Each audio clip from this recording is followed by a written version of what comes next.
তো আমরা নির্বাচনের সময় যেরকম আমি আপনাদের কাছে এসেছি, আমার সিলেটে কি করব এবং জাতীয় ভিত্তিতে এই দেশে আমরা আগামী দিনে কিরকম সংস্কার করব, উন্নয়নের রূপরেখা দিয়েছি।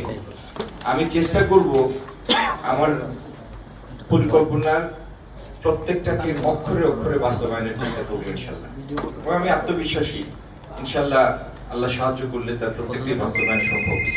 এবং আগামী দিনে ইনশাল্লাহ সিলেটের কর্মসংস্থান, জলাবদ্ধতার অবসান, আমাদের তরুণ তরুণীদের মধ্যে আইটি শিক্ষার প্রসার, এআই লার্নিং, চা শিল্পের পুনর্জীবন, এই প্রত্যেকটা জিনিসে সিলেট ঢাকা রোড এবং ট্রেন কমিউনিকেশন, এই প্রত্যেকটা ক্ষেত্রে ইনশাল্লাহ আমরা একটা যুগান্তকারী পরিবর্তন নিয়ে আসতে পারবো। আমি আত্মবিশ্বাসী।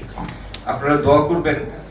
আর আপনারা যতটুকু আমার মনে হয় আমাকে দেখেছেন, এর মধ্যে দায়িত্ব নেওয়ার পরে আমি স্বচ্ছতায় বিশ্বাসী। আমাদের কমতি থাকতে পারে, দুর্বলতা থাকতে পারে, কিন্তু আমাদের চেষ্টা তো এই দেশের মানুষের জন্য, এই রাষ্ট্রের জন্য। সুতরাং সেই চেষ্টায় লুকাছাপার কিছু নাই।